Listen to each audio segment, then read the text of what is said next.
لاہور شہر سے فاصلے پر ہماری سب سے بڑی ظاہر بات ہے کہ یہاں پر نفری جو ہے شہر لاہور کے حلقے سے ہے، اور عام طور پر ہمارے سالانہ اجتماعات کے موقع پر چونکہ وہ اکثر و بیشتر لاہور میں ہوتے رہے ہیں تو شد رحال کی نوبت کم آتی رہی لاہور والوں کے لیے۔ یہ اس مرتبہ بہت اچھی بات ہے کہ ہم سب نکلے ہیں، باہر آئے ہیں۔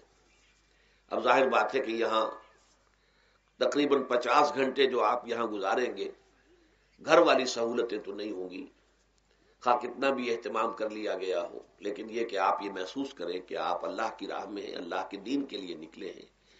کوئی دنیاوی غرض و غایت آپ کے پیش نظر نہیں ہے، نہ کوئی تجارت ہے، نہ کوئی تفریح ہے معاذ اللہ۔ تو اس حوالے سے اس اجتماع کے آداب اور حقوق کو بھی ملحوظ رکھیں، اور اگر کوئی تکلیف آئے تو اسے برداشت بھی پورے ہی خندہ پیشانی کے ساتھ کیجیے۔ میری آج کی گفتگو کا عنوان ہے ہمارے دکھوں کا واحد علاج اسلام۔ دیکھیے، انسانی زندگی میں دکھ اور سکھ ان کا چولی دامن کا ساتھ ہے، دکھ بھی ہے سکھ بھی ہے، سردی کے ساتھ گرمی بھی ہے، نرمی کے ساتھ سختی بھی ہے۔ ان مع العسر یسرا ان مع العسر یسرا، یسر کے ساتھ عسر ہے، عسر کے ساتھ یسر ہے۔ لیکن انسان نفسیاتی طور پر متاثر جو ہوتا ہے زیادہ، وہ تکلیف سے ہوتا ہے، دکھ سے ہوتا ہے۔ خوشی آتی ہے تو وہ ایسے گزر جاتی ہے، اس کا وقت کا بھی پتہ نہیں چلتا، گزرتے ہوئے بڑی تیزی کے ساتھ وقت گزر جاتا ہے۔ لیکن غم کا معاملہ ہو جائے تو ایک ایک لہجہ جو ہے وہ بڑا کٹھن ہو جاتا ہے، بڑی مشکل سے گزرتا ہے۔ تو انسان کے احساسات پر زیادہ جو اثر آتا ہے وہ دکھ کا آتا ہے۔ بعض فلسفے دنیا میں ایسے ہیں کہ جنہوں نے اس دکھ، خاص طور پر جو حساس انسان اس کو محسوس کرتا ہے، اس کے اعتبار سے یہ کہا ہے کہ دنیاوی زندگی نرا دکھ ہی دکھ ہے۔ آپ کو معلوم ہے کہ تعداد انسانوں کی بہت بڑی تعداد ہے جو بدھ مت کی پیروکار ہے، اور بدھ مت کا کلمہ طیبہ یہ ہے، یعنی یہ ان کا اصل الاصول ہے، جیسے ہمارے دین کا اصل الاصول ہے لا الہ الا اللہ محمد رسول اللہ، کلمہ طیبہ۔ ان کا جو کلمہ طیبہ ہے وہ یہ سروم دکھم، سب دکھ ہی دکھ ہے، سب مصیبت ہی مصیبت ہے۔ انسانی زندگی جو ہے وہ تو صرف دکھوں سے اور تکلیفوں سے عبارت ہے۔ اسی کو غالب نے بھی کہا ہے، آپ نے یہ شعر بھی غالب کا میں نے بہت سے دروس میں سنا ہوگا کہ قید حیات و بند غم اصل میں دونوں ایک ہیں۔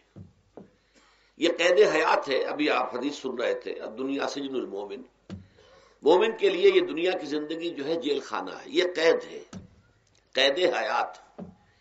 جیسے جیل میں آدمی اپنی مرضی سے نہیں جاتا، بھیجا جاتا ہے، اپنی مرضی سے نہیں نکلتا بلکہ نکالا جاتا ہے۔ اسی طرح لائی حیات آئے قضا لے چلی چلے، اپنی خوشی سے آئے نہ اپنی خوشی چلے۔ تو دنیا کی زندگی جو ہے وہ واقعتاً ایک اعتبار سے قید خانہ ہے۔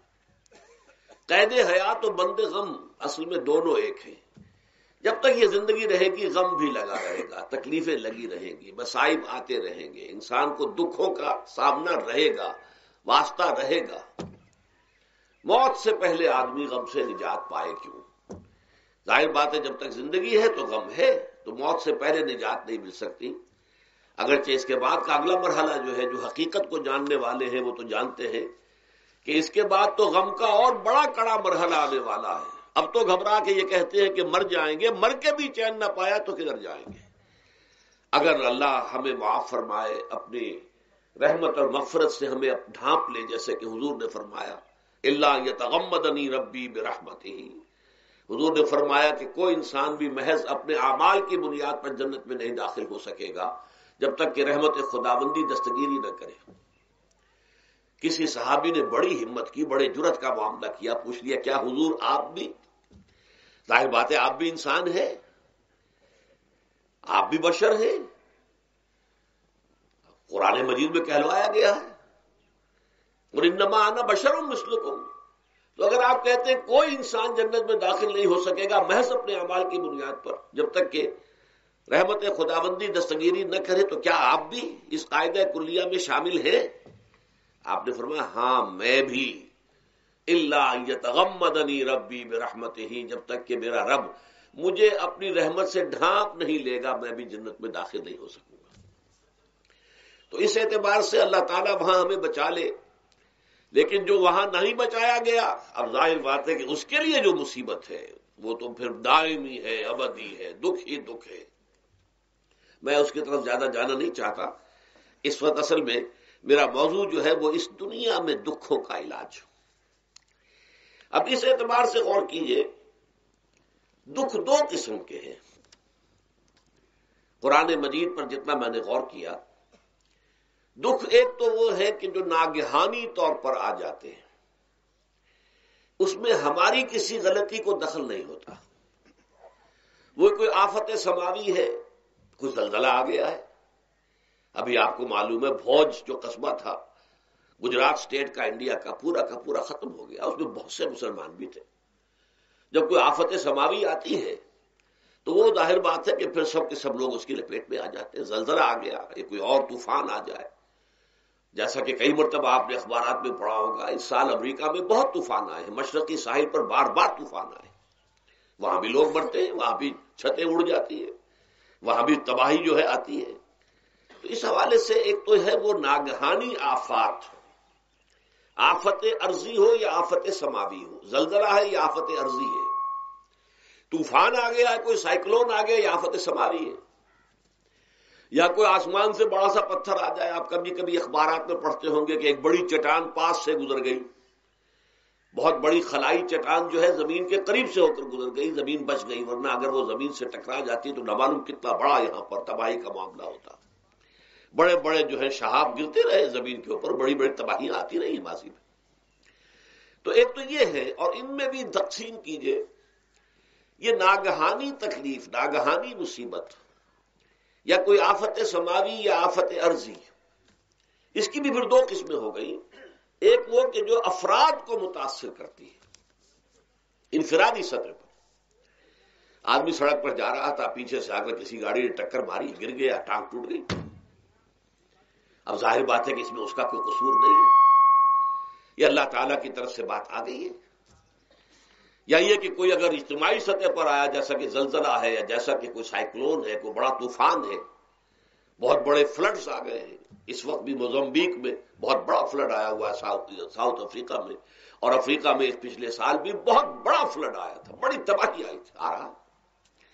تو یہ آفت سماوی، یہ ظاہر بات ہے کہ اجتماعی سطح پر آتی ہے، بڑی بڑی مقدار میں اور تعداد میں لوگ متاثر ہوتے ہیں، لاکھوں لوگ بے گھر ہو جاتے ہیں، ہزاروں آدمی مارے جاتے ہیں۔ تو پہلی شکل جو ہے دکھ کی، جیسا کہ میں نے عرض کیا، وہ ناگہانی دکھ، کوئی آفت ارضی، کوئی آفت سماوی، خواہ وہ انفرادی ہو خواہ اجتماعی۔ اس کے ضمن میں کیا علاج ہے؟ ظاہر بات ہے کہ اس کا علاج یہ تو نہیں ہو سکتا کہ آپ اس کو ختم کر سکیں۔ انگریزی کا ایک محاورہ ہے، what cannot be cured must be endured۔ جو چیز جو ہے جس کا علاج نہیں ہو سکتا وہ تو برداشت کرنی پڑے گی۔ بعض بیماریاں بھی ایسی ہیں، ڈائبٹیز ہو گئی ہے، شوگر کا مرض ہو گیا، ڈاکٹر آپ کو بتائے گا کہ بھائی اب یہ مرض جائے گا نہیں، اب آپ کو اس مرض کے ساتھ ہی اپنے آپ کو ایڈجسٹ کر کے اپنی غذا وغیرہ اس کے مطابق طے کر لیجئے، ورنہ یہ کہ یہ نہ سمجھیے کہ یہ مرض چلا جائے گا۔ تو what cannot be cured must be endured۔ لہذا ان آفت سماوی و ارضی، چاہے وہ انفرادی سطح پر متاثر کرتی ہوں انسانوں کو اور چاہے اجتماعی سطح پر، اس کا تو علاج ایک ہی ہے۔ عربی میں بھی ایک محاورہ یہ ہے کہ کسی نے پوچھا تھا کہ بچھو کے کاٹے کا کیا علاج ہے؟ البکاء الی الصباح، رات کو اگر کاٹا ہے کسی بچھو نے تو روتے رہو صبح تک، یہ علاج ہے، اس کا اور کوئی علاج ہے ہی نہیں۔ تو جو چیز لا علاج ہے اسے برداشت کرنا، گویا کہ یہاں جو اصل شے ہوگی کہ دنیاوی آفات، ارضی و سماوی آفات، ناگہانی آفات، ناگہانی مصیبتیں، ان کے ضمن میں ہمیں ایسی شے کی ضرورت ہے جو ہمارے اندر برداشت پیدا کر دے، اس کو جھیلنا آسان بنا دے، ہم اس کی وجہ سے بجھ کر نہ رہ جائیں، ہماری ہمتیں جواب نہ دے جائیں، ہمارا ارادہ ختم نہ ہو جائے، ہمارا حوصلہ پست نہ ہو جائے، بلکہ برداشت ہو، جھیلنا ہو، تحمل ہو۔ ابھی بٹر صاحب کہہ رہے تھے اللہ تعالیٰ ذرا سا متحمل ہے، میں نے کہا یہ بہت غلط بات کہہ رہے، اللہ بہت متحمل ہے۔ وہ ذرا سا تو یوں سمجھیے کہ ان کے کہنے کے انداز میں یہ بات آ گئی، ذرا سا رحیم بھی ہے، نہیں وہ بہت رحیم ہے، بہت متحمل ہے، بہت حلیم ہے. لیکن یہ کہ ہمیں یہ جو آفات سماویہ اور ارضیہ ہیں جو ہمارے اوپر آ جاتی ہیں اللہ کی طرف سے، ان کے ضمن میں ذہنی ایک ایٹیچیوڈ پیدا ہو جائے، سوچ کا ایک خاص رخ بن جائے، انسان کے احساسات ایک خاص طرز پر ڈھل جائیں، تو پھر ان کو برداشت کرنا آسان ہو جاتا ہے. اور وہ کیا ہے؟ وہ ہمارے ایمان کا لازمی تقاضا ہے. ایمان ہمیں یہ بتاتا ہے کہ کوئی مصیبت اس زمین میں آتی ہے نہ تمہاری جانوں پر آتی ہے بغیر اذن رب. جو کچھ آ رہا ہے اللہ تعالیٰ کے فیصلے سے آیا ہے. یہ کوئی اندھا بہرا مادہ نہیں ہے، یہ کوئی اندھا بھینسا نہیں ہے کہ اس نے آ کے آپ کو ٹکر مار دی ہے. نہیں، یہ تو سمیع و بصیر، علیم و خبیر اللہ اور حکیم اور قدیر اللہ کا فیصلہ ہے. لہذا یہ من جانب اللہ ہے، اس کو تم سمجھو کہ یہ اللہ تعالیٰ کی طرف سے ہے. اور جب اللہ کی طرف سے ہے تو سورہ آل عمران میں فرمایا بیدہ الخیر، اس کے ہاتھ میں تو خیر ہی خیر ہے. یعنی بظاہر تمہیں محسوس ہوتا بھی ہو کہ یہ میرے لیے تکلیف دہ بات آ گئی ہے، تو اس کو یوں سمجھو کہ اس کا نتیجہ جو میرے حق میں نکلے گا وہ خیر ہوگا. فوری طور پر تو تکلیف ہے، مجھے اچھی نہیں لگ رہی، ناگوار ہے، لیکن نتیجہ اس کا خیر نکلے گا. جیسے بچہ بیمار ہے، ماں اسے دوا پینے پر مجبور کر رہی، کڑوی دوا ہے، وہ تو سمجھتا ہے مجھ پر بڑا ظلم ہو رہا ہے.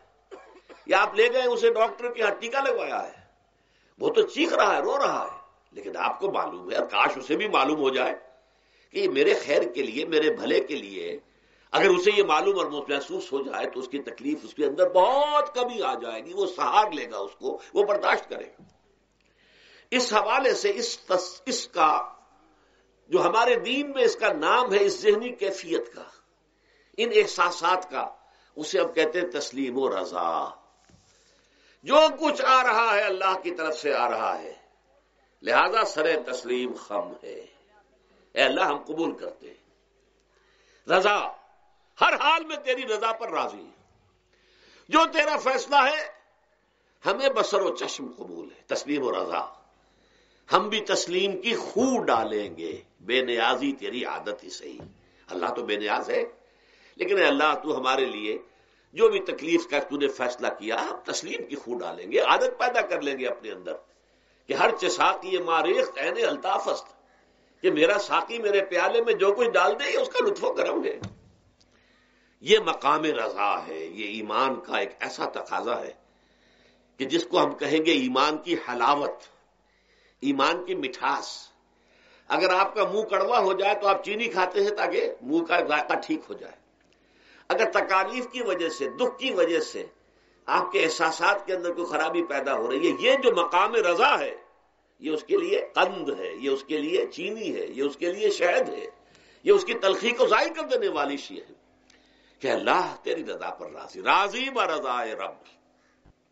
اب اس کے ضمن میں سمجھیے، یہ تو اصولی بات میں نے آپ کو بتا دی. اس کی 3 کیفیات ہو سکتی ہے کیوں اللہ کی طرف سے یہ چیزیں آتی ہیں. سب سے پہلی شے ہے، اب وہ جو آیات میں نے سنائی تھی وہ سن لیجئے پہلے ترجمہ. سورہ تغابن میں فرمایا ما صاب من مصیبت الا باذن اللہ. دیکھو کوئی مصیبت تم پر نہیں آ سکتی، نہیں آتی مگر اللہ کے اذن سے. ومن یؤمن باللہ، اور جو شخص اللہ پر ایمان رکھتا ہو، یہدی قلبہ، اللہ اس کے دل کو ہدایت دے دیتا ہے، اس کے دل کو سکون عطا کر دیتا ہے. وہ راضی برضائے رب ہو جاتا ہے، اس میں شکوہ نہیں رہتا، اس میں شکایت نہیں ہوتی، اس میں تلخی نہیں ہوتی. کیوں ہو گیا، کیسے ہو گیا، کیوں ہو گیا، نہیں ہونا چاہیے، نہیں. یہ سارا جو پیچ آدمی کھاتا رہتا ہے نا اندر ہی اندر، وہ جو پیچ کھا رہا ہے، یہ سب پیچ سے نجات مل گئی.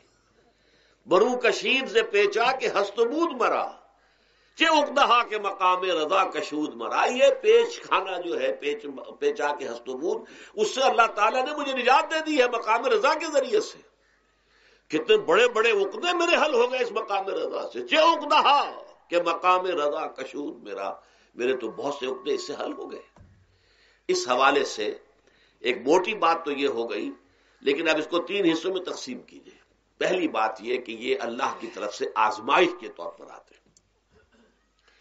آزمائش، میرا بندہ اس پر صبر کرتا ہے یا نہیں، یا میرے خلاف بکواس کرنے پر آمادہ ہو جاتا ہے. اللہ تو ایسا ہے، اللہ نے تو ہم پر کبھی کرم کیا ہی نہیں ہے، اللہ تو ظالم، معاذ اللہ معاذ اللہ معاذ اللہ. کہیں ایسا تو نہیں، میرا بندہ جو ہے تکلیف کو جھیلتا ہے میری وجہ سے، یہ سمجھ کے کہ اللہ کی طرف سے آئی. یہ سب جو ہے یہ بہت بڑی کامیابی ہے اگر انسان کو حاصل ہو جائے. اور اس صبر کے نتیجے میں دو اور باتیں پیدا ہوتی ہیں. یہ مضامین علیحدہ علیحدہ دروس کے اندر آتے رہے ہیں، لیکن آج ایک نئے عنوان کے تحت جمع ہو کر آ رہے ہیں. پہلی بات یہ ہوتی ہے کہ یہ امتحان کا نتیجہ کیا نکلتا ہے کہ آپ نے ایک امتحان پاس کیا تو آپ کے اگلے درجے میں ترقی ہو جاتی ہے. 5ویں کا امتحان پاس کر لیا نا تو 6ٹھی میں جائیں گے. اب 6ٹھی کا امتحان پاس کریں گے تو 7ویں میں جائیں گے. 7ویں کا پاس کریں گے تو 8ویں میں. درجہ بدرجہ انسان کی دینی، ایمانی اور روحانی ترقی کا ذریعہ یہ آزمائش بنتی ہے. جتنا اس میں صبر ہوگا، جتنا اس میں تسلیم و رضا جو ہے آپ حاصل کرتے جائیں گے تو آپ کے درجے بلند ہوتے چلے جائیں گے. آپ کا امتحان کڑے سے کڑا آئے گا، بڑے سے بڑا آئے گا، مشکل سے مشکل تر آئے گا. ایک وقت میں ایم اے کا امتحان بھی آپ کو دینا ہوگا. ایک وقت ہو سکتا ہے پی ایچ ڈی کے لیے تھیسس آپ لکھیں، پھر اس کے اوپر جو ہے ٹیم بیٹھی ہوئی اور آپ سے وہ بحث کرے، جرا کرے آپ سے، وہ بھی کرنا ہوگا. لیکن یہ کہ اگر پرائمری ہی میں فیل ہو گئے تو اس کا سوال ہی پیدا نہیں ہوتا کہ کبھی آپ ایم اے کا یا پی ایچ ڈی کا تھیسس بھی لکھیں. اور اسی کو دوسرے انداز میں کہا گیا ہے قرآن مجید میں، وَلِيُبْلِيَ الْمُؤْمِنِينَ مِنْهُ بَلَاءً حَسَنًا. اصل میں ابلا کہتے ہیں، بلا یبلو جو ہے عربی زبان میں آتا ہے آزمانا. خلق الموت والحیات لیبلوکم ایکم احسن عملا. یہی معنی ابتلا کے، ابتلا یبتلی آزمانا. ابلا یبلی جو آتا ہے باب افعال سے، اس میں آتا ہے کسی کو کسی تکلیف میں ڈال کر اس کو نکھارنا، کہ اس کا جوہر نکھر جائے، اس کے اندر جو خیر ہے وہ اور چمک جائے، لوگوں کو بھی معلوم ہو جائے کہ یہ شخص اس مقام کا اہل ہے، اس کے اندر یہ صلاحیت ہے، اس میں یہ قوت موجود ہے. تو یہ گویا کہ اہل ایمان کی صلاحیتوں کو نکھارنے کے لیے اور ان کے درجات کی ترقی کے لیے بھی اللہ تعالیٰ دنیا کے اندر یہ مصیبتیں اور امتحانات جو ہیں آزمائش کے حوالے سے افراد پر بھی اجتماعی طور پر بھی لاتا ہے. اور ایک اس کا اور بھی ہے، اہل ایمان پر اس طرح کے ابتلاء و آزمائش کی ایک نوعیت اور بھی ہے، اور وہ یہ ہے کہ جو بھی آپ سے غیر ارادی طور پر یا یہ کہ آپ نے کوئی گناہ ارادی طور پر بھی کر لیا، اللہ تعالیٰ اس کی سزا اسی دنیا میں دے کر آخرت کی سزا سے محفوظ کر دیتا ہے. گویا کہ اس سے بڑا خیر کیا ہوگا؟ یہاں کی سزا کیا ہے؟ جھیل لی آپ نے، بخار آ گیا، ٹانگ ٹوٹ گئی، چلیے 3 مہینے آپ بستر پر پڑے رہے نا، اور کیا ہوا؟ کچھ نہیں. لیکن یہ کہ آخرت کی سزا ملتی بہت عظیم ہوتی. لہذا کفارہ بناتا ہے اللہ تعالیٰ ان جو بھی گناہ ہو گئے ہیں، غلطیاں ہو گئی ہیں، ان کا کفارہ اللہ تعالیٰ بندہ مومن کے لیے. حضور کی ایک حدیث ہے، اس کا متن مجھے اس وقت یاد نہیں ہے، کہ مومن کا معاملہ عجیب ہے. اسے کوئی تکلیف پہنچتی ہے، صبر کرتا ہے، وہ اس کے گناہوں کا کفارہ بن جاتا ہے. اور اگر کوئی خوبی ملتی ہے اس پر اللہ تعالیٰ کا شکر ادا کرتا ہے، اس کے درجات بلند ہو جاتے ہیں. تو یہ معاملہ جو ہے اللہ تعالیٰ کی طرف سے بندہ مومن کے حق میں خیر، کہ در حقیقت اس کے ان گناہوں کی پاداش کہ جو اس نے یہاں کر لیے ہیں یہی دنیا میں دے کر دھو دیا جائے، پاک کر دیا جائے. جیسے آپ کو معلوم ہے دھوبی جو ہے کپڑے کو بھٹی میں چڑھاتا ہے، گرم پانی میں ڈالتا ہے کہ ڈالتا، تاکہ اس کا میل نکلے. اس کے آگے پٹکتا بھی ہے ذرا اس کو تاکہ وہ میل اچھی طرح چھٹ جائے اس سے. اسی طرح اگر دنیا میں ہمارے میل چھٹ جائیں، دنیا میں اگر ہمارے گناہ دھل جائیں تو یہ بڑے نفع کا سودا ہے، بڑے نفع کا سودا ہے، بڑے نفع کا سودا ہے. اس اعتبار سے آپ غور کیجئے کہ اگر یہ حقائق ہمارے سامنے رہے تو کیا کوئی تکلیف دنیا کی ہمیں بھاری محسوس ہوگی؟ ہمیں تو بتایا یہ گیا ہے کہ عسیٰ ان تکرہوا شیئا وہو خیر لکم وعسیٰ ان تحبوا شیئا وہو شر لکم واللہ یعلم وانتم لا تعلمون. ہو سکتا ہے کہ تم کسی چیز کو ناپسند کرو، دراصل کہ اسی میں تمہارے لیے خیر ہے، تمہیں نہیں پتا. اور ہو سکتا ہے تم کسی چیز کو پسند کرو، دراصل کہ اس میں تمہارا شر ہے لیکن تمہیں نہیں معلوم.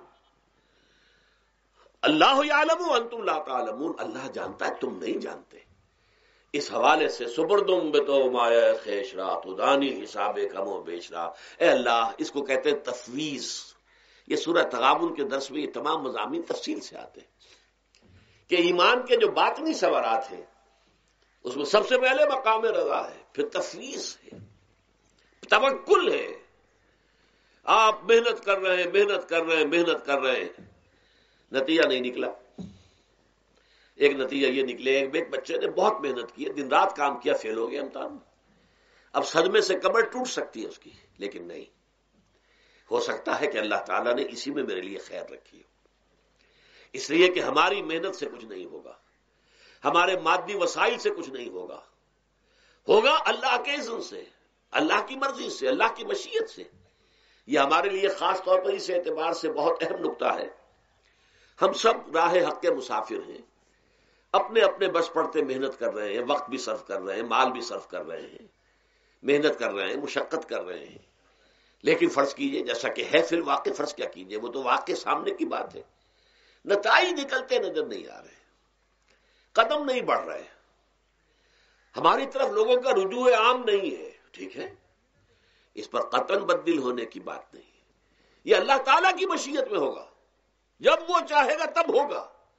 ہمارا کام یہ کہ اپنا فرض ادا کیے چلے جائیں بس، اور نتیجے سے بالکل ذہن کو اپنے منقطع کر لیں، ذہن کا کوئی تعلق آپ کے نتیجے کے ساتھ نہ رہے. یہ جب تک کیفیت ہماری نہیں ہوگی، ہم اس راہ پر استقامت اور مدام اس پر محنت اور جد و جہد کرنا جو ہے وہ ہمارے لیے ممکن نہیں رہے گا. اس کے لیے میں اگر آپ کے سامنے رکھوں معاملہ کہ حضور صلی اللہ علیہ وسلم کے جو پہلے 10 برس ہیں، جب سے آپ کو آغاز ہوا ہے وحی کا، اس کے بعد سے پہلے 10 برس دن رات کی محنت، شدید مشقت، یہاں تک کہ اللہ بھی روک رہا ہے، نبی آپ اپنے آپ کو ہلاک کر لیں گے، لعلک باخع نفسک الا یکونوا مؤمنین، کیا آپ اپنے آپ کو اس صدمے میں ہلاک کر لیں گے؟ یہ ایمان نہیں لا رہے، اس قدر صدمہ. لیکن اس کے ساتھ یہ ہے کہ یہ نہیں ہے کہ نتیجہ نہیں نکل رہا تو کام چھوڑ کے بیٹھ جائیں، نہیں، معاذ اللہ، معاذ اللہ. نتیجہ نہ نکلے تو حضرت نوح علیہ السلام کی عمر بھی اگر حضور کی ہوتی 950 برس بھی حضور دعوت دیتے، آپ کا کام تھا، آپ کا فرض تھا. حضرت نوح علیہ السلام بھی تو آخر اللہ کے ایک بندے تھے، اللہ کے رسول تھے، 950 برس تک دعوت دی ہے. فلبث فیہم 1000 سنۃ الا 50 عاما.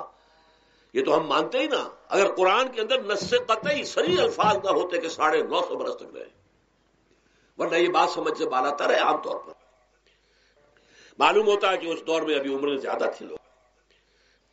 بہرحال جو میں نے عرض کیا تھا کہ دکھ جس سے انسان متاثر ہوتا ہے، اس کی ایک قسم وہ ہے کہ جو ہمارے ارادہ اور اختیار سے باہر، اللہ کی مشیت سے، اللہ کے اذن سے، اللہ کی مرضی سے آتا ہے. اس کے لیے ہمارا کام صرف برداشت ہے. جو شے بھی ہمیں برداشت کی صلاحیت عطا کر دے وہی اس کا علاج ہے. جیسے آپ کو معلوم ہے کہ بخار بہت تیز چڑھا ہوا ہے، اس کی دوا نہیں ہے اسپرین یا کوئی اور پیراسیٹامول، بخار کی شدت کو کم کر دے گا، وہ کوئی علاج نہیں ہے. علاج تو ہوگا اگر معلوم ہو کہ کون سے جراثیم ہے، کس کی وجہ سے ہے، اس کا صحیح اینٹی بایوٹک کون سا ہے، وہ علاج ہوگا. یہ علاج نہیں ہے. لیکن اس کی شدت کی کمی اور اس کے اندر جو احساس ہے جھیل جانے کا، وہ انسان کے لیے آسان ہو جاتا ہے. یہی مضمون آیا ہے سورہ حدید میں بھی، ما اصاب من مصیبت فی الارض ولا فی انفسکم. یہاں کھول دیا اس مضمون کو.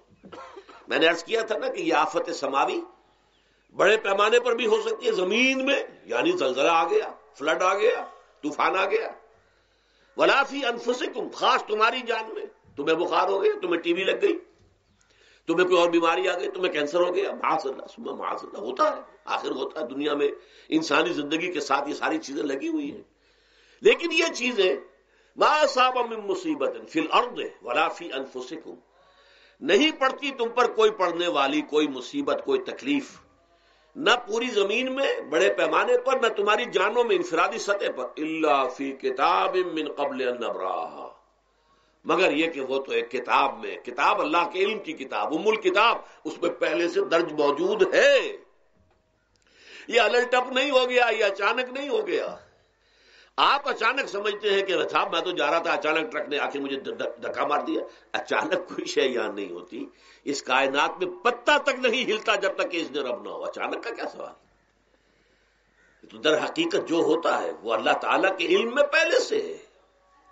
علم کامل، ما کان وما یکون، جو کچھ ہوا ہے، جو کچھ ہوگا، مستقبل، ماضی، کل کا کل آنے واحد میں اللہ کے علم میں موجود ہے. لہذا یہاں اچانک کچھ نہیں ہوتا. جو بھی آیا ہے اللہ کے علم سے آیا ہے، اور یہ پہلے سے اللہ کے علم کے اندر موجود تھا، لکھا ہوا تھا. الا فی کتاب من قبل ان نبراہا ان ذلک علی اللہ یسیر. یہ تمہیں تو مشکل نظر آئے گا لیکن اللہ پر بڑا آسان ہے. اللہ کا علم کامل، ما کانا ما یکون کو حاوی ہے. لکہ لا تاسوا علی ما فاتکم، تاکہ تم افسوس نہ کیا کرو ان چیزوں پر جو تم سے چھوٹ جائیں، جاتی رہیں، چھن جائیں. کوئی موقع تھا ہاتھ سے نکل گیا، کوئی دولت تھی اس پر ڈاکہ پڑ گیا، کوئی اور مصیبت ہے وہ آ گئی، کوئی عزیز فوت ہو گیا، اکلوتا بیٹا تھا فوت ہو گیا، وغیرہ وغیرہ. ما فاتکم، فات سے ہی فوتیدگی ہے نا. جو شے بھی نکل جائے، چلی جائے، ہاتھ سے جاتی رہے، چاہے وہ کوئی آپ کا عزیز تھا جو فوت ہو گیا تو آپ کے ہاتھ سے نکل گیا، یا کوئی مال تھا جو آپ کے قبضے سے نکل گیا، ڈاکہ پڑ گیا، چوری ہو گئی، نقصان ہو گیا کاروبار میں بہت بڑا، اس پر افسوس نہ کیا کرو. اگر افسوس کرو گے تو اس کا مطلب کیا ہوگا کہ تمہیں اللہ پر اعتماد نہیں ہے، یا تم سمجھتے ہو کہ اللہ کے سوا بھی کوئی ہے جو یہ کام کر سکتا ہے. کائنات میں تو ایک ہی کی مرضی چلتی ہے، وہ ہے اللہ. لہذا اگرچہ وہ کسی کے ذریعے سے تکلیف آپ کو پہنچی ہے، کسی نے آپ کو پتھر مارا ہے، وہ پتھر ہو سکتا ہے آپ کو نہ لگتا، لگ گیا ہے تو اللہ کے فیصلے سے لگا ہے. اس کا باپ بھی نہیں پتھر مار سکتا آپ کو اگر اللہ کا اذن نہ ہو. لہذا آپ پتھر مارنے والے کو بھی مجرم سمجھیے، ٹھیک ہے، اس سے بھی قصاص لینے کا آپ کو حق ہے، لیکن یہ جان لیجئے کہ جو آیا ہے پتھر وہ اذن رب سے آیا ہے. اب ظاہر بات ہے کہ اگر یہ کیفیت ہوگی تو غصہ اتنا نہیں ہوگا اس شخص پر کہ جس نے یہ کام کیا ہے، بلکہ ہو سکتا ہے آدمی مسکرا کے رہ جائے. جیسے کہ وہ میں واقعہ سناتا رہا ہوں اپنے دروس میں کہ ایک درویش منش آدمی جا رہا تھا، جو رب کرے سو ہو، جو رب کرے سو ہو، جو رب کرے سو ہو. کسی شخص نے پتھر اٹھا کر دے مارا، اس کے سر پہ لگ گیا کہ اس نے پیچھے پلٹ کر دیکھا کس نے مارا ہے. اس نے کہا مجھے کیا دیکھتے ہو، جو رب کرے سو ہو، یہ تو رب کے مارنے سے. اس نے کہا مجھے تو یہ پتھر رب کے مارے ہی لگا ہے، لیکن میں دیکھ یہ رہا تھا بیچ میں کس کا منہ کالا ہو گیا، اپنے لیے کس نے ایک گناہ کما لیا، اپنے لیے کس نے ایک مصیبت جو ہے وہ مول لے لی، وہ بیچ میں تم آ گئے ہو. پتھر اللہ کی طرف سے آیا ہے، لیکن اس کا عذاب، اس کا وبال تم پر آ جائے گا. بہرحال یہ تو میں نے عرض کیا آپ کے سامنے، وہ چیزیں کہ جو آ جاتی ہیں، وہ تکالیف، وہ مصائب جو اللہ کی طرف سے من جانب اللہ ہے، اس میں آپ کسی کو مورد الزام نہیں ٹھہرا سکتے، وہ آپ پر آ گیا. دوسری تکلیفیں وہ ہیں جن کے لیے فارسی میں کہتے ہیں خود کردہ، اپنے ہاتھوں جو مصیبتیں آتی ہیں.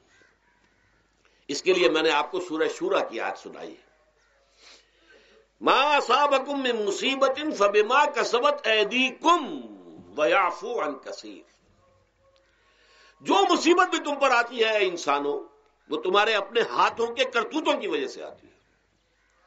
اور ابھی تو اللہ بہت سی چیزوں کو تو معاف بھی کرتا رہتا ہے، ہر تمہاری غلطی پر پکڑتا نہیں ہے، ہر خطا کے اوپر تمہیں سزا نہیں دیتا ہے، کوئی سزائیں معاف بھی کرتا رہتا ہے، عفو و درگزر سے بھی کام لیتا ہے، بہت متحمل اور حلیم بھی ہے، بہت رحیم اور غفور بھی ہے اور کریم بھی ہے. لیکن یہ کہ یہ جان لو کہ ایک مصیبتیں وہ ہیں جو تمہاری اپنی پیدا کرنے ہیں، بما کسبت ایدیکم، تمہارے اپنے ہاتھوں کی کمائی. یہ کون سی خود کردہ؟ یہ در حقیقت ہے اجتماعی نظام جو انسان بناتا ہے. اس اجتماعی نظام کو غلط کر کے اگر اس نے اپنے لیے مصیبتیں کھڑی کر لی، مصیبت ہے لیکن یہ مصیبت تمہارے اپنے ہاتھوں کی لائی ہوئی ہے. تم نے نظام غلط بنایا ہوا ہے، تم نے دولت کی تقسیم غلط کی ہوئی ہے. اللہ نے تو رزق پیدا کر دیا اور سب کے لیے کافی ہے. یہ تم نے کیا ہے کہ ایک طرف کچھ لوگوں کے کھتے بھرے ہوئے ہیں اور ایک طرف کوئی فاقے سے مر رہا ہے.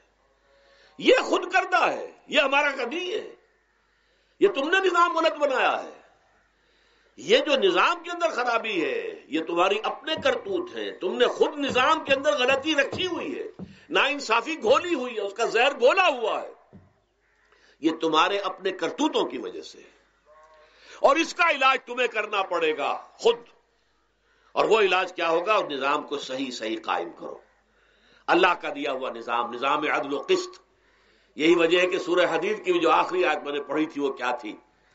اللہ تعالیٰ فرماتا ہے کہ ہم نے تو اپنے رسولوں کو بھیجا اس لیے، کتابیں نازل اس لیے کی، لقد ارسلنا رسلنا بالبینات، ہم اپنے رسولوں کو بھیجتے رہے معجزوں کے ساتھ، واضح نشانیوں کے ساتھ، وانزلنا معهم الکتاب والمیزان، ان کے ساتھ ہم نے کتاب اتاری، میزان اتاری، یہ سارا کچھ ہم نے کس لیے کیا؟ لیقوم الناس بالقسط، تاکہ لوگ عدل پر قائم ہوں۔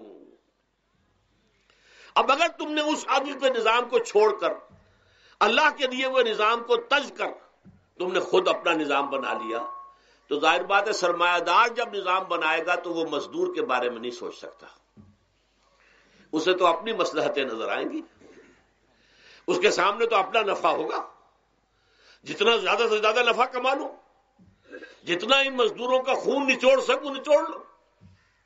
زمیندار نظام بنائے گا تو وہ بیچارے کاشتکار مزارع ہاری اس کی مصلحت نہیں دیکھ سکتا، وہ تو کہے گا مجھے اپنے بچوں کو انگلستان بھیجنا ہے تعلیم کے لیے، مجھے اپنے لیے جو ہے اسلام آباد میں بھی بنگلہ بنانا ہے اور پری میں بھی بنانا ہے، اور پھر مجھے تو ایئر کنڈیشن بنگلے چاہیے ہر جگہ پر، وہ تو اپنے مصلحت کو دیکھے گا۔ وہ غریب کے ساتھ کیا بیت رہی ہے جو دن رات کی محنت اور مشقت کر رہا ہے، جس نے ہل چلایا ہے، جس نے بیج ڈالا ہے، جس نے پانی دیا ہے، جس نے فصل کی دیکھ بھال کی ہے، جس نے پھر فصل کاٹی ہے، اس کے لیے تو بمشکل 2 وقت کا گزارا، وہ بھی بمشکل، اور اس کے علاوہ نہ اس کے بچے کے لیے علاج معالجے کی کوئی سہولت ہے، نہ اس کی اولاد کے لیے تعلیم کی کوئی کا بندوبست ہے، لیکن یہ کہ اسی کی محنت کے نتیجے میں عیش اڑا رہا ہے وہ زمیندار اور جاگیردار، ان کے محل ہیں، ایئر کنڈیشنڈ ہیں، ان کے بچے انگلستان اور امریکہ میں تعلیم حاصل کرتے ہیں، اب آگے بڑھ کر انہوں نے کارخانے دار بھی وہ بن گئے، وہی لوگ ہیں کہ جو اعلیٰ تعلیم حاصل وہ کرتے تھے وہی بیوروکریٹس بنتے ہیں، انہی میں بڑے بڑے افسر آئیں گے۔ عام آدمی جو ہے وہ تو شاذ نکل آتے ہیں، کچھ لوگ بہت ذہین بچے بھی ہوتے ہیں، غربا کے بچے بھی ہوتے ہیں، کبھی کبھی نکل آتے ہیں، لیکن وہ تو کوئی 1-2 دانے ہوں گے ایسے جو بہت ہی انتہائی طور پر غیر معمولی طور پر ذہین ہو۔ عام بچہ کہاں کرے گا، کیسے جائے گا؟ لہذا وہ پیچھے رہ جائے گا، وہ جونیئر کلرک ہوگا یا بہت تیر مارے گا سینئر کلرک ہو جائے گا، اپر گریڈ کلرک ہو جائے گا لوور گریڈ کلرک سے بڑھ کر۔ اللہ اللہ خیر صلی اللہ، یہ کمشنر کون ہوں گے، ڈپٹی کمشنر کون ہوں گے، یہ تو ظاہر بات ہے اسی، سیکریٹری کون ہوں گے، یہ 22 گریڈ والے کون ہوں گے، 21 گریڈ والے کون ہوں گے، ان کی اکثریت انہی لوگوں میں سے ہوگی۔ اس حوالے سے یہ جو غلطی، یہ جو دکھ ہے، یہ دکھ تمہارا اپنا پیدا کرتا ہے، اور خود کردہ رہا علاج نہیں، اس کا علاج اور کچھ نہیں ہے جب تک کہ تم خود اپنے طرز عمل کو نہیں بدلو گے۔ اب یہ جو دکھ ہے میں اس میں سے چند کو آپ کے سامنے گنوانا چاہتا ہوں۔ دیکھیے، سب سے پہلا دکھ جو دنیا میں انسان نے خود پیدا کیا سماجی سطح پر، یہ پیدائشی طور پر نیچ ہے اور یہ پیدائشی طور پر اونچا ہے، یہ مسلی ہے اور یہ سید ہے۔ ہمارے ہاں تو پھر بھی اللہ کا فضل ہے کہ اتنا زیادہ فرق و تفاوت نہیں، ہندوؤں میں یہ شودر ہے اور یہ برہمن ہے، علم حاصل کرنا برہمن کا حق ہے، شودر کا حق ہی نہیں ہے۔ اور شودر کے کان میں اگر اشلوک بھی پڑ جائے کہیں بغیر ارادے کے، کہیں جا رہا تھا اور کہیں گیتا کے اشلوک ہو رہے تھے، اس نے سن لیے، تو اس کی سزا کیا ہے؟ سیسا جو ہے اس کو پگھلا کر اور وہ اس کے کان میں ڈال دیا جائے تاکہ سماعت ہی ختم ہو جائے۔ دنیا میں یہ کس نے کیا بھائی؟ یہ خود انسان نے کیا، یہ ظلم انسان اپنے اوپر ڈھا رہا ہے، یہ اونچ نیچ اس نے خود بنائی ہے۔ ہمارے ہاں بھی ہے، اتنی نہیں ہے۔ مسلی کا کیا مقام ہے آپ کے معاشرے میں؟ سید کچھ بھی ہو، بدماش ہو، زانی ہو، سید ہے، اسے تو جھک کر اس کے گوڑے کو ہاتھ لگائیں گے، لیکن یہ کہ دوسرا شخص جو ہے مسلی کتنا ہی نیک ہو، بھلا ہو، پارسا ہو، وہ برابر جو ہے چارپائی پر بھی بیٹھنے کا حقدار نہیں۔ یہ ساری اونچ نیچ ہم نے پیدا، اللہ نے نہیں کیا تھا. اللہ نے تمام انسانوں کو مساوی پیدا کیا. اللہ کے رسول یہ فرما کر گئے لا فضل لعربی علی عجمی ولا لعجمی علی عربی ولا لاحمر علی اسود ولا لاسود علی احمر الا بالتقوى کلکم بنو آدم وآدم من تراب. دیکھو کسی عرب کو کسی اجمی پر فضیلت نہیں ہے، کسی اجمی کو کسی عرب پر کوئی فضیلت نہیں ہے، کسی گورے کو کسی کالے پر فضیلت نہیں ہے، کسی کالے کو کسی گورے پر فضیلت نہیں ہے الا بالتقوى. یہ اگر فضیلت ہے تقوی. کون خدا ترس زیادہ ہے، کس کے اخلاق زیادہ بلند ہیں، کون نیک اور پارسا زیادہ ہے، کون لوگوں کی خدمت زیادہ کرتا ہے، اس کے اعتبار سے درجہ بلند ہوگا. پیدائشی طور پر تمام انسان بالکل مساوی ہے.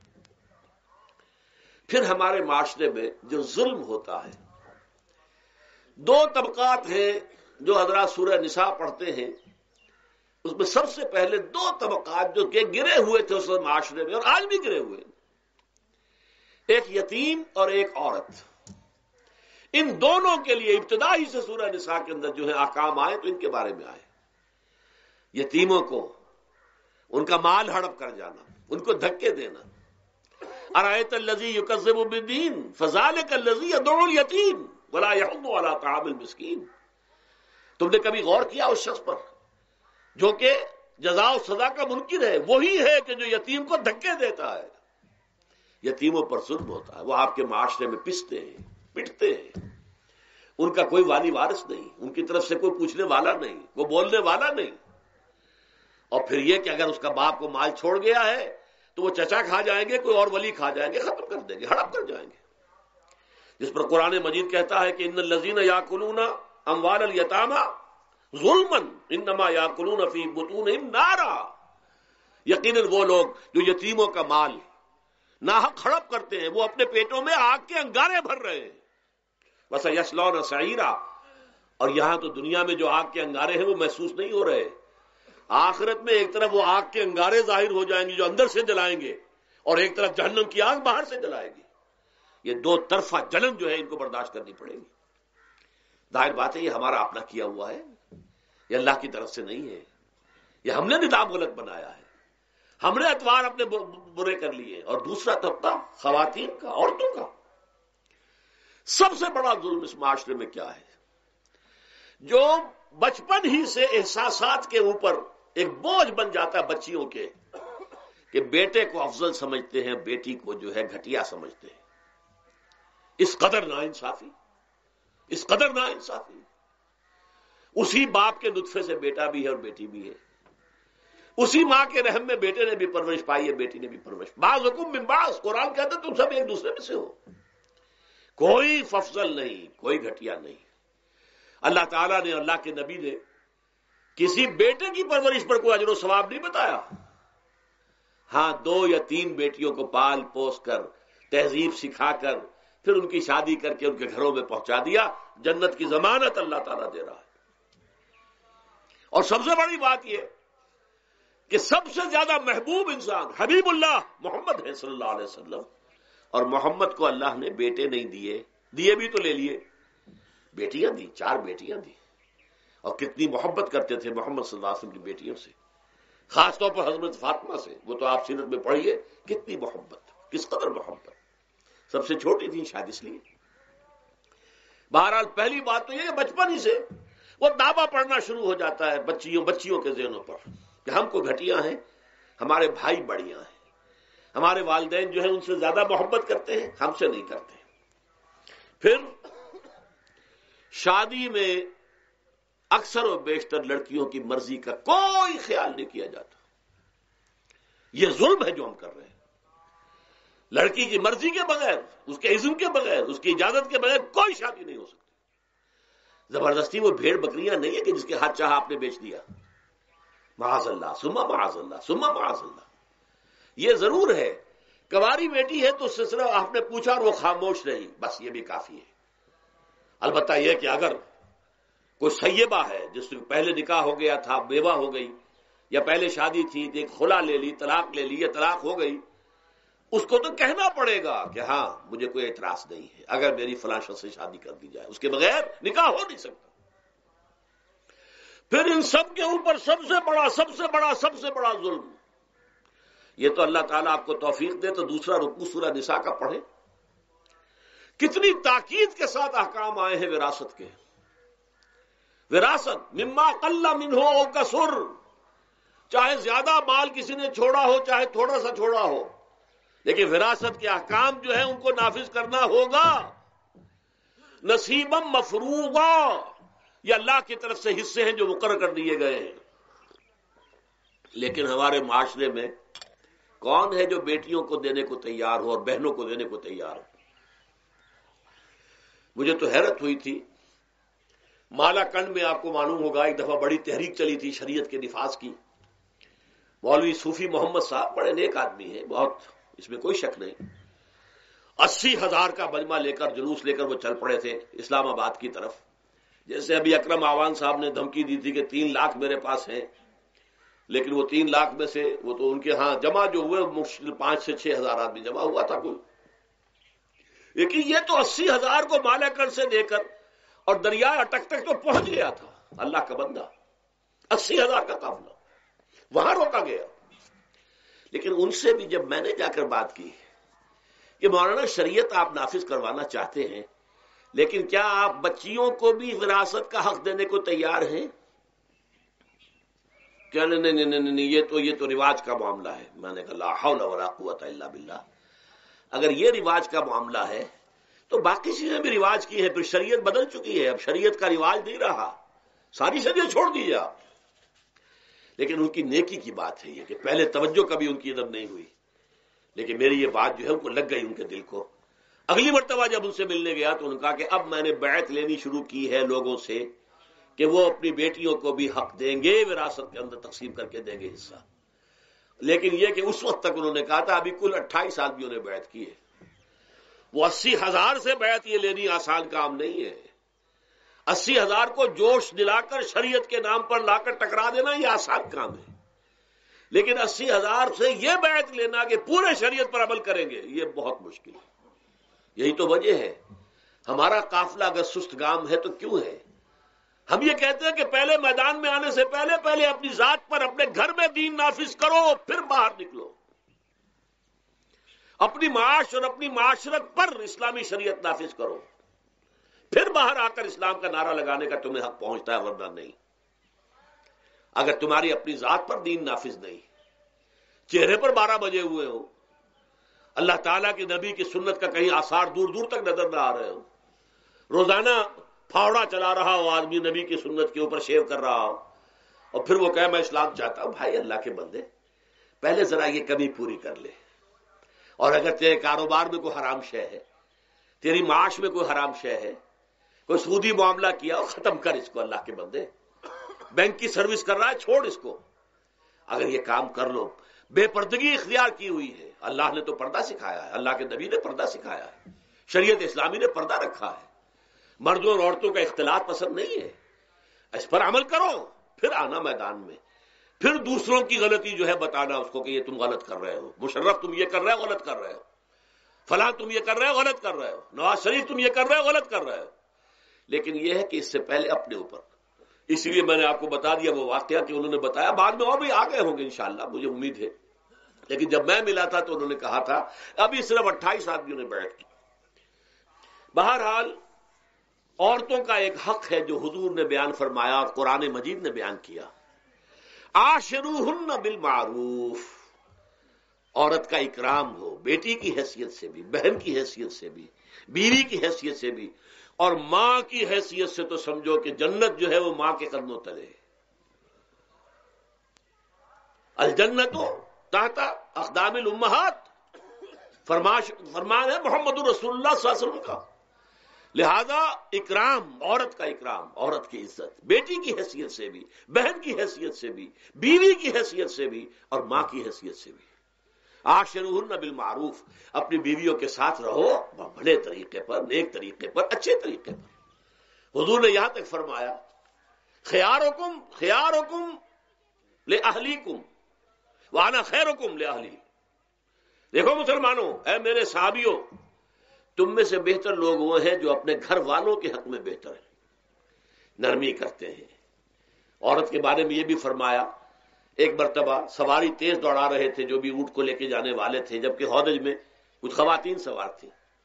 حضور نے فرمایا دیکھو نہ، یہ نگینے ہیں جو سوار ہیں، ان کو زیادہ دھکے نہ لگواؤ تیز تیز اونٹ چلا کر. ان کے ساتھ نرمی ہو، ان کے ساتھ نیکی کی جائے، ان کے احساسات کا خیال رکھا جائے، ان کے ساتھ زیادتی نہ ہو. مار پیٹ کا کیا سوال، معاذ اللہ ثم معاذ اللہ. ان کے ساتھ جو ہے عاشروہن بالمعروف، بھلے طریقے پر گزارا کرو.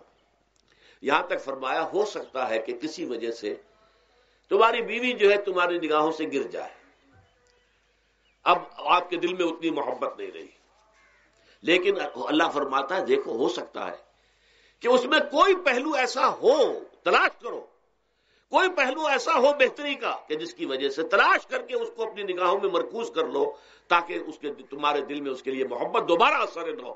اس پہلو کی وجہ سے جو تمہاری نگاہ سے اوجھل تھا، وہ اچھائی اس میں ہے، سیرت کی اچھائی ہے. صورت بہت اچھی نہیں ہے، اللہ نے سیرت اچھی دے دی ہے. جو کچھ دیا، جو اچھائی ہے، جو بھلائی ہے، اس کو تلاش کرو اور نگاہ کو وہاں پر جماؤ تاکہ تم ان کے ساتھ اچھا سلوک کر سکو. اس سے آگے آئیے، معاشی میدان ہے سب سے زیادہ سخت اور سب سے زیادہ کٹھن اور سب سے زیادہ ظالمانہ نظام.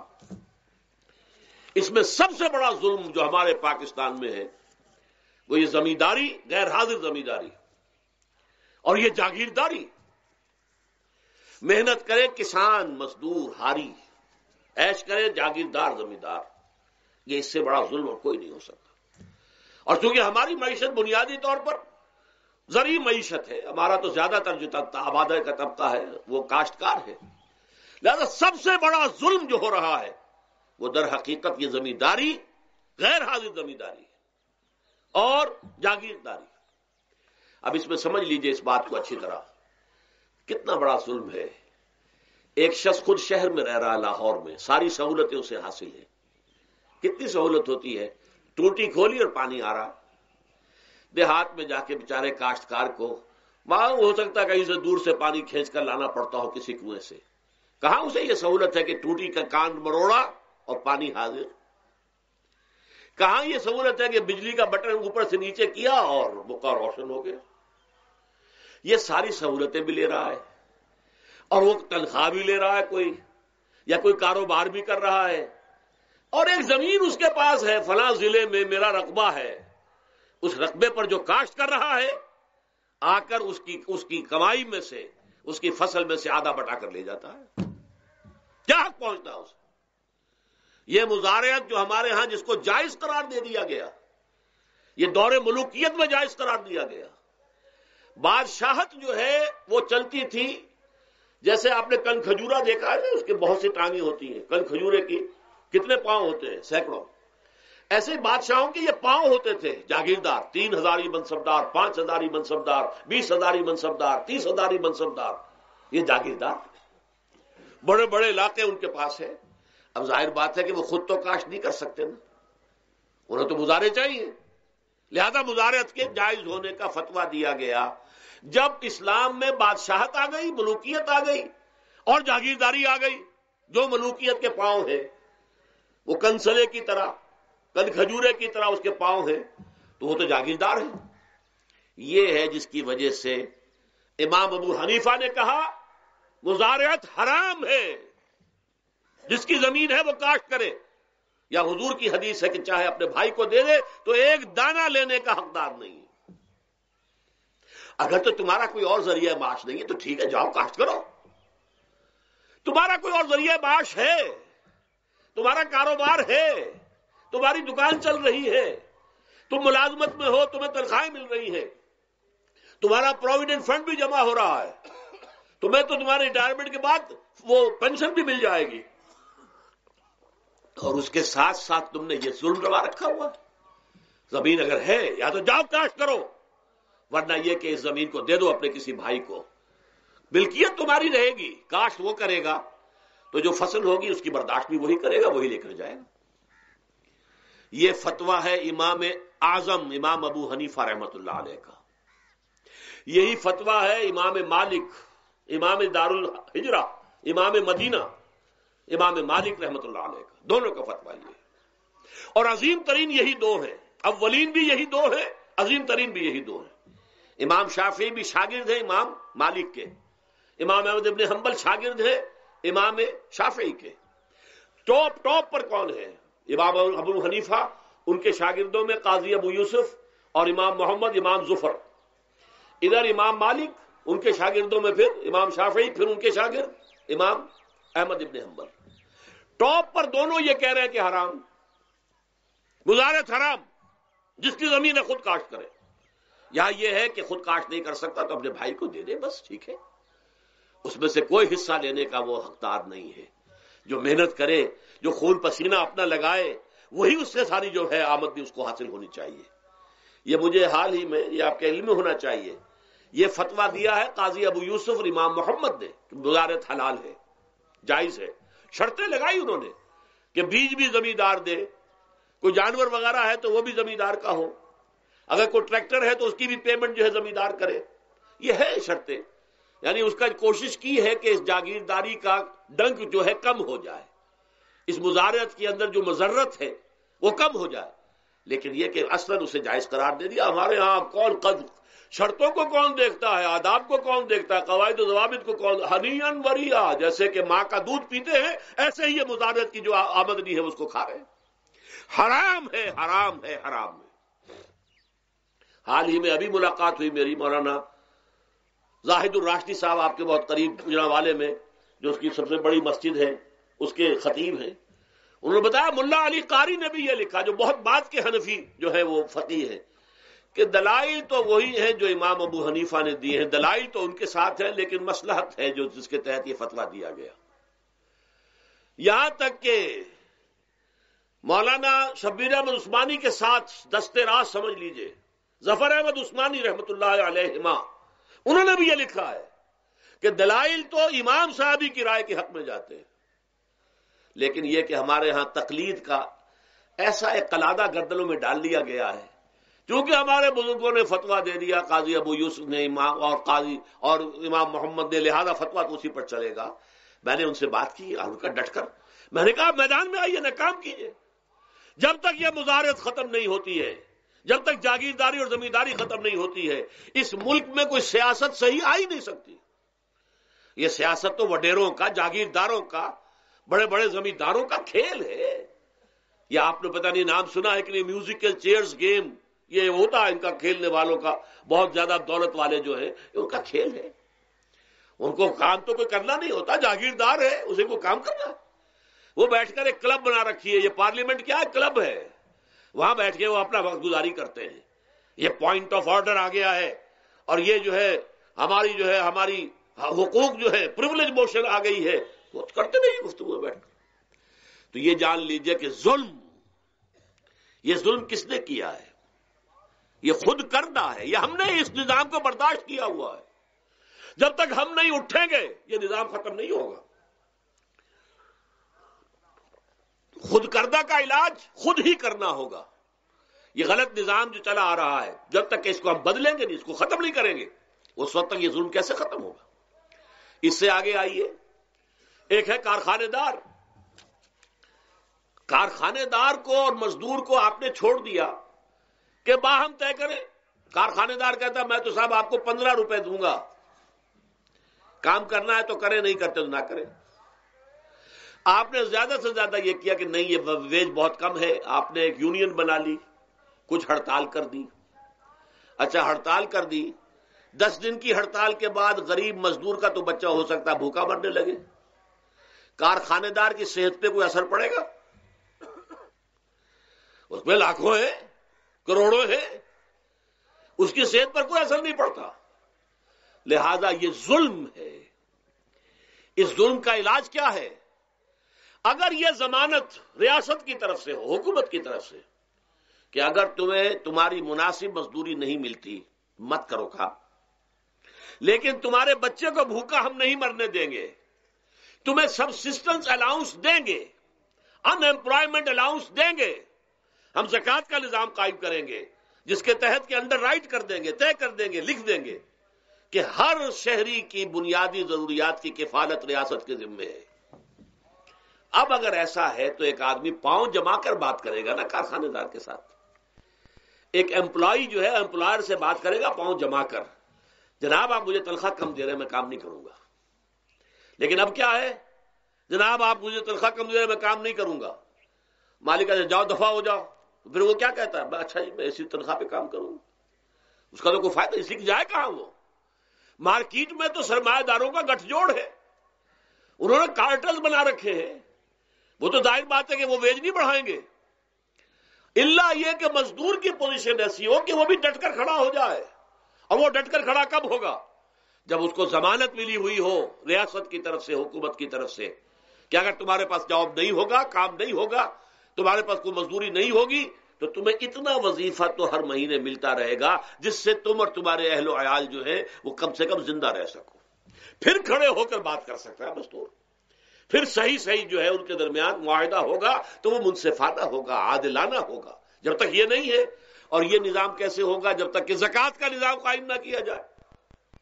اب زکوٰۃ کا بھی ایک نظام تو وہ تھا جو بدنام کرنے کے لیے زکوٰۃ کو ضیاء الحق صاحب نے نافذ کیا. وہ تو بدنامی ہے، وہ تو سود کا کمیشن ہے کہ سود میں آپ کو اگر 6% ملتا تھا تو 2.5% انہوں نے کاٹ لیا، 3.5% آپ کو دے دیے. تو سود میں سے حصہ لے لیا ہے نا. سود کو حرام کرے اور زکوٰۃ پورے مال پر، سارے تجارتی اموال پر مال زکوٰۃ لے. آپ کی دکان میں جناب 10 لاکھ کا مال پڑا ہوا ہے، 2.5% کے حساب سے دے دیجئے، کتنا من اکاؤنٹ آپ کر لیجئے گا. کوئی ایک ہے اسٹاکسٹ، آپ کے گودام میں اتنا سٹاک پڑا ہوا ہے، اتنی مالیت کا 2.5% دیجئے. تمہاری اتنی بھیڑیں بکریاں ہیں، اتنی بھیڑیں اتنی بکریاں نکال دو. جب تک کہ تمام اموال میں سے زکوٰۃ نہ لیجیے. یہ کیا کہ بینک کے اندر جو جمع ہے اس پر سے زکوٰۃ کاٹ لی. انا للہ و انا الیہ راجعون. نام اس کا زکوٰۃ رکھا ہے اور خیرات کا ایک نظام بنا دیا. کچھ خیرات اور کچھ سیاسی جو ہے اپنا ہتھ کنڈا، کہ ان کے ناظمین زکوٰۃ جو بن رہے ہیں اور زکوٰۃ کونسلیں بن رہی ہیں، وہ سب کون ہیں؟ جو ہمارے سیاسی طور پر ہمارے ساتھی ہیں، ہمارے ورکرز ہیں.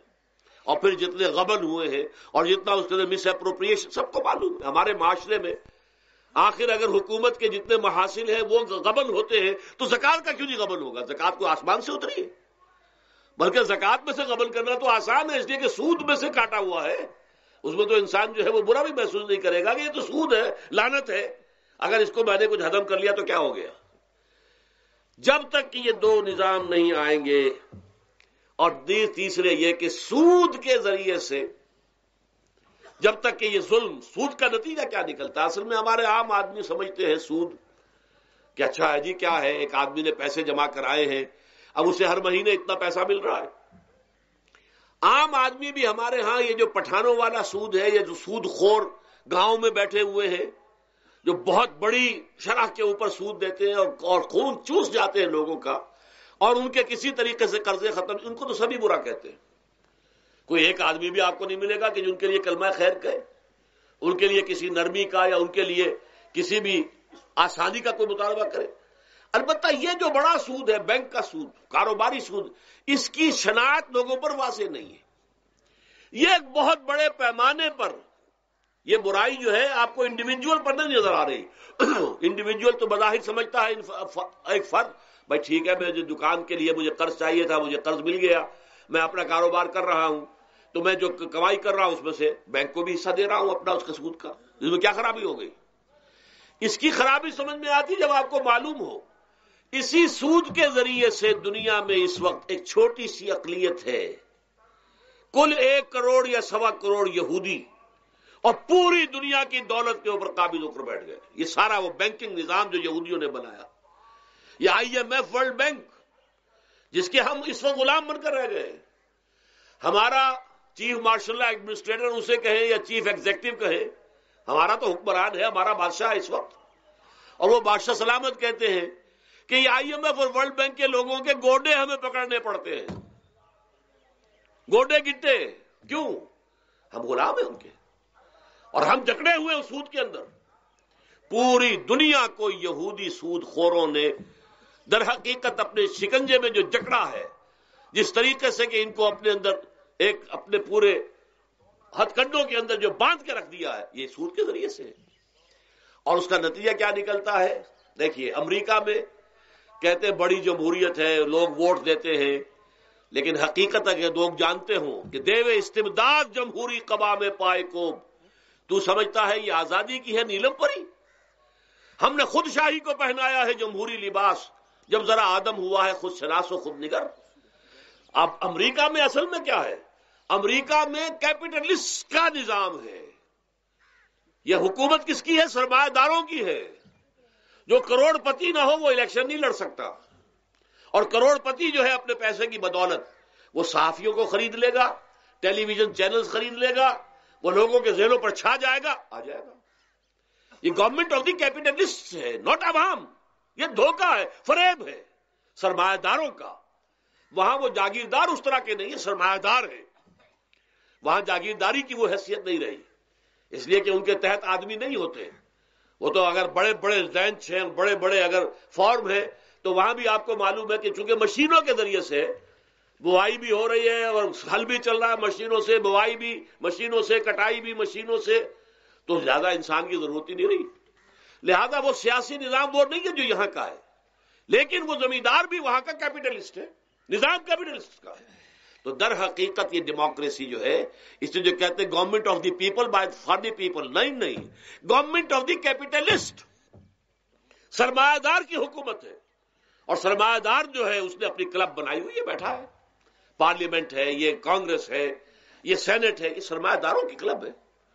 باقی عوام کے لیے وہاں کیا ہے؟ واقعہ یہ ہے کہ عام آدمی امریکہ کا بھی یہ ضرور ہے کہ بنیادی ضرورتیں محنت کر کے خون پسینہ ایک کر کے اپنی وہ حاصل کر لیتا ہے، لیکن بہت نچلی سطح پر ہے. عام آدمی وہاں بھی بہت نچلی سطح پر ہے. اور ایسے لوگ ہیں معدود گنتی والے جو 40 50 بلین کا ایک چیک لکھ سکتے ہیں، وہ سب یہودی ہیں. House of Rothschilds, house of Goldsmiths, یہ سٹی بینک جو یہاں بھی آ گیا ہے اپنی ساری گندگیاں پھیلانے کے لیے، سٹی ہاؤسز اور سٹی کار، یہ کیا ہے؟ یہ جکڑ لینا ہے آپ کو. آپ کو ذرا سا دھوکہ دیا، جاؤ جی لے لیجئے، کوٹھی لے لیجئے، ہم آپ کو قرض دیتے ہیں. آپ پھول گئے، اتنی بڑی کوٹھی کا میں مالک ہو گیا. اب جب اس کا قرض دینے کے چکانے کا معلوم ہوا کہ میں تو غلام ہو کر رہ گیا ہوں، جو کماؤں وہ سارا کا سارا ان کی قسط کے اندر چلا جائے گا. اور اگر خدا نہ خواستہ کہیں ڈیفالٹ کر گیا تو جتنا میں نے دیا تھا وہ بھی ہضم، اور مکان وہ ضبط کر کے اور نیلام کر دیں گے. اللہ خیر صلی اللہ. لیکن وقتی طور پر ذرا سا دھوکہ جو ہو جاتا ہو، دیکھو اتنی بڑی کوٹھی کا میں مالک ہو گیا، دیکھو اتنی لمبی کار میرے پاس آ گئی، دیکھو فلاں شے میں نے حاصل کر لی. لیکن اس کا نتیجہ جو نکلتا ہے وہ تو وہاں والوں سے پوچھئے جس طریقے سے کہ وہ غلام بن کر رہ جاتے ہیں، وہ مزدور بن کر رہ جاتے ہیں. جیسے بھٹوں میں آپ نے دیکھا ہے، بھٹوں میں جو مزدور ہوتے ہیں وہ بکے ہوئے ہوتے ہیں، وہ غلاموں کی طرح ہوتے ہیں. ان کو بلکہ لوگ ایک دوسرے سے خرید کر لے کر جاتے ہیں. ایک بھٹے والا آتا ہے اور دوسرے بھٹے کی جو مزدور جو غلام ہے ان کو وہ وہاں کی پیمنٹ کر کے اور لے جاتا ہے. وہ بالکل ان کے سرس کی طرح ہے، ان کے غلاموں کی طرح. یہ ساری جو میں نے آپ کے سامنے گنوائی ہے، یہ در حقیقت نوع انسانی کو جو تقسیم کیا گیا، انگریزی میں آپ کہتے ہیں ہیوز اور ہیو ناٹس. قرآن نے اس کے لیے کیا لفظ استعمال کیا؟ محرومین اور مترفین. اور ان مترفین کی وجہ سے اللہ کا عذاب آتا رہا دنیا میں. ان کے گلچھرے ابھی بسنت منائی، کس نے منائی؟ یہ لکھپتی کروڑ پتی ہیں، انہوں نے عیش کیے ہیں، راتوں کو نیند حرام کی ہے لوگوں کی، یہ بسنت منا رہے ہیں.